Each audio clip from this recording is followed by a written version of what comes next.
Guess I should have brushed my beard first.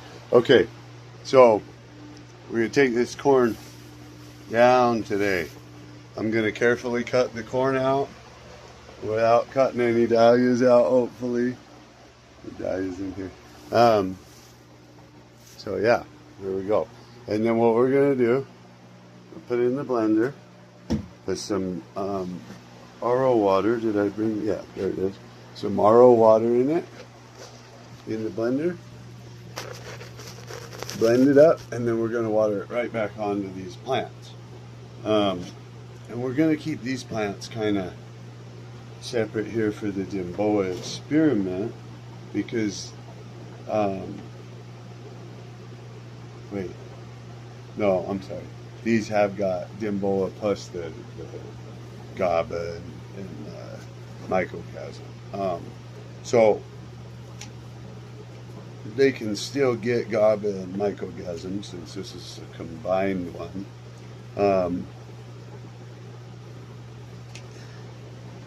So let me think. Yeah, we'll put them either on the front or the back. Or the back row of the corn bed that we have planted. And all that corn sprouted. It's actually growing really fast. Some of it's as big as this corn already. The first ones that sprouted already are at V3 or V4. I gave them a little foliar spray of micronutrients today. Because corn, it decides its how many rows it's going to set, how many ears it's going to set, how many rows of kernels in that ear it's going to set very early, way before you ever see any reproductive growth. Between V2 and V4, I can't remember the order it goes in. I think is the number of ears. It'll decide the number of ears it'll set per stalk, and then between V4 and V6, I'm trying to make sure I'm not cutting any dahlias now. Between V4 and V6, it'll set how many rows of corn.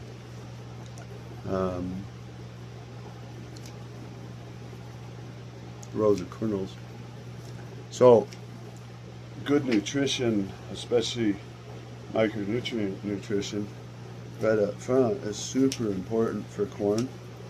Now the corn that's interplanted, that's just spread like grass seed basically, where the dahlias are going, we're going to chop and drop that, or we'll chop it and we'll probably chop it and make another maceration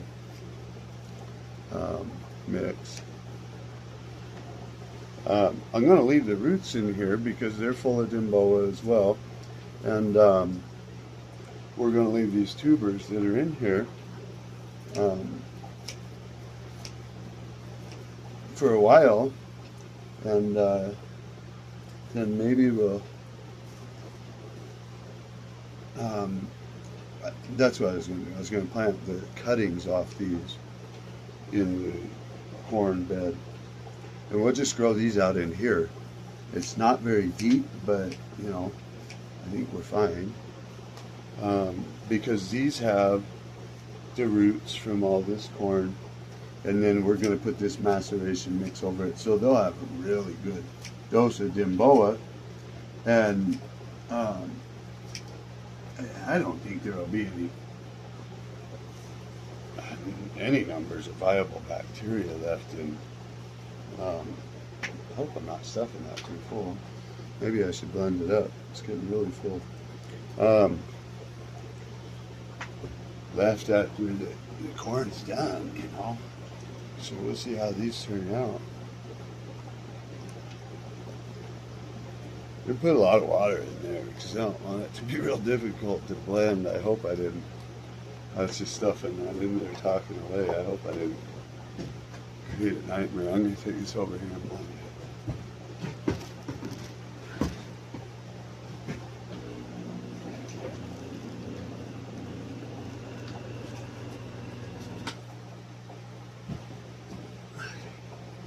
It's a little over full and I don't have a lid. So I'm going to go ahead and pour some of this out.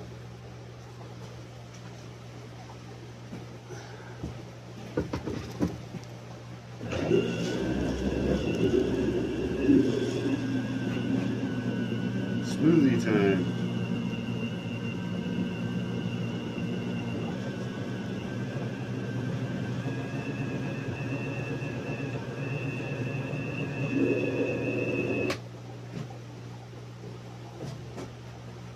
Oh yeah. Smoothie time. Okay. That'll be full of dimboa. I'm going to turn this upside down because I did put too much in there. A little more water in. And then what's left of this green matter will just spread out like green manure on the top of the soil as well. So we're not losing any dimboa.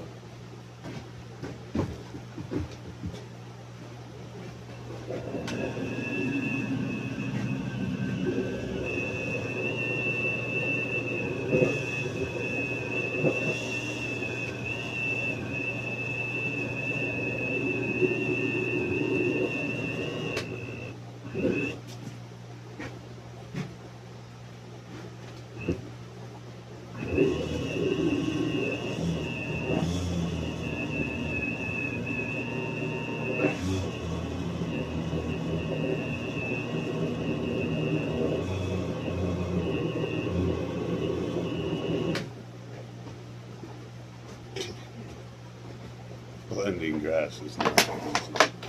Okay, so it's completely macerated up. I'm going to spread these greens back out in a nice thin layer, and I'm going to concentrate them. We got a lot of fasciation still going on right there. I'll show you guys on one of these. Concentrate these around it.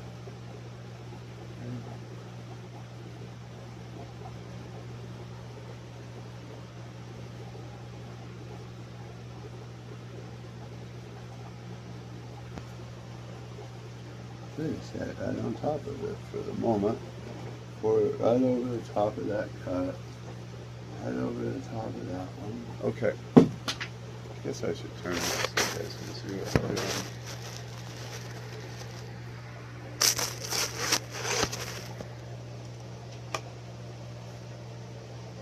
The sun's not helping us here.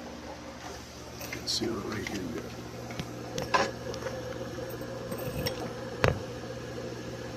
That's better. Okay. So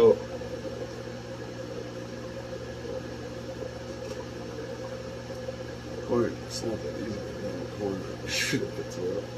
It's all bound up in the blender.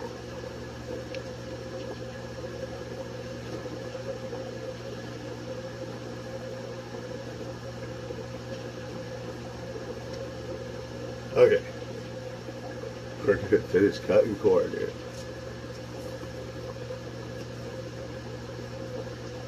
I'm not going to stuff the blender as much this time.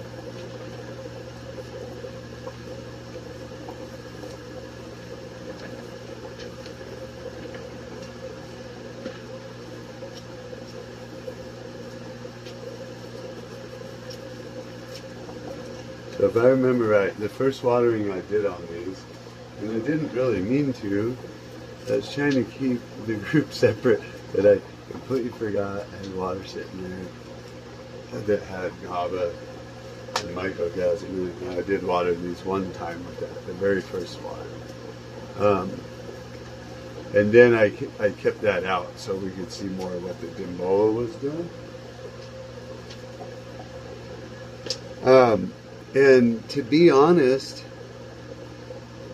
and I'll show you guys the tubers, but I think that the just watering each time until the symptoms are gone, at least, with the microgasm and GABA seems to have been much more effective than one watering with that when we got started, and then the dimboa. Oh shoot! I just cut dahlias. Dang it!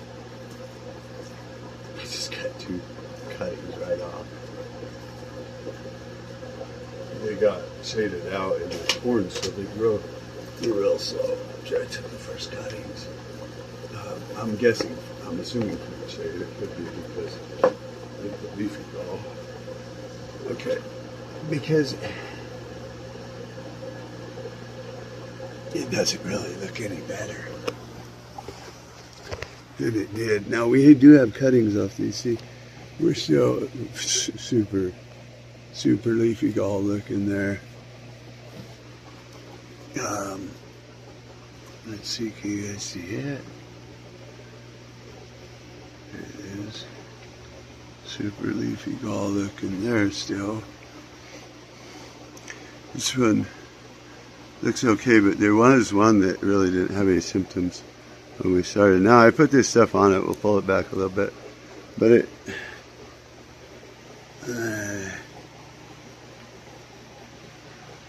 let's see what I can do here.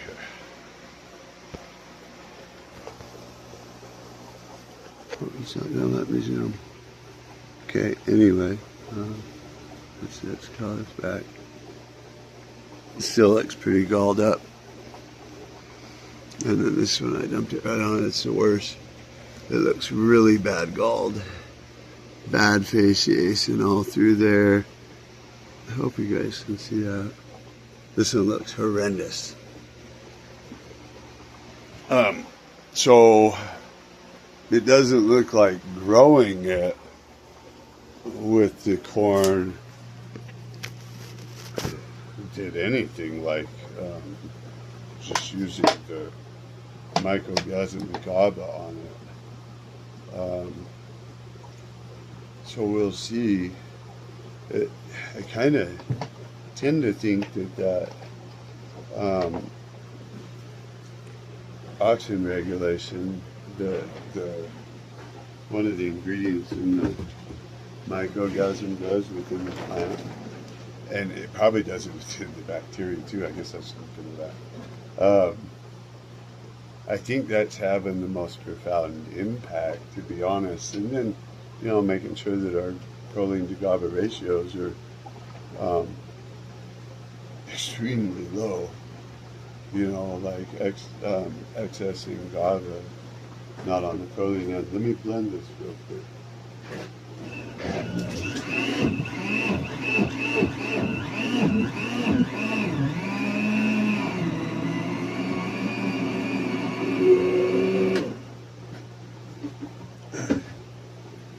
Less in there works better. Okay. Let's go ahead and bring it back over here. Okay. Now we'll pour this straight on these golly tubers. Golly. And then we're going to just go ahead and dress this mulch right on top of there. And I'm just going to cover it like I did. Yeah. We'll take it off in a couple days, see what it looks like. But yeah, we're just going to go ahead and cover those out. Okay. That is one issue with this stuff. It breaks down real fast. So if this works, yeah, it's something you can do, but you have to do it yourself. You can't buy it from somebody because it's not stable. That one's got a couple nice cuts on it. Okay, so we're gonna leave this in here for now. I'll take it to the other garden spot here pretty soon. And clean my blender up and get back to work. So far, it doesn't look like the dimboa will stop the disease progression or reverse it. It doesn't look like that at all. Does it take the bacterial count down? Probably. You know, probably a lot. We'll see what happens when, you know, these are done. But you know, if the bacteria is transferring that DNA to the plant and causing the plant to overproduce auxins,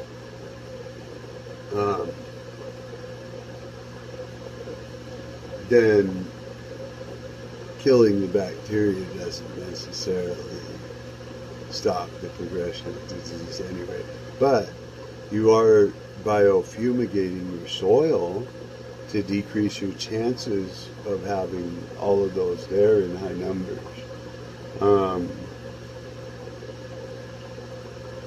It doesn't look like it's going to do anything for the disease in the tubers. But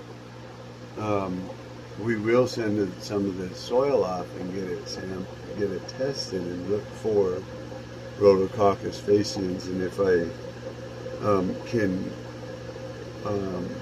get the proper genetic testing, we'll find out if it's expressing pathogenic. But that part I have to look into. I know I can get it tested for the Rhodococcus because I'm getting ready to put together a bunch of testing. It can get pretty expensive when you're sending in a bunch of samples, but you know, we'll do what we can as we can. All right, so we're good there,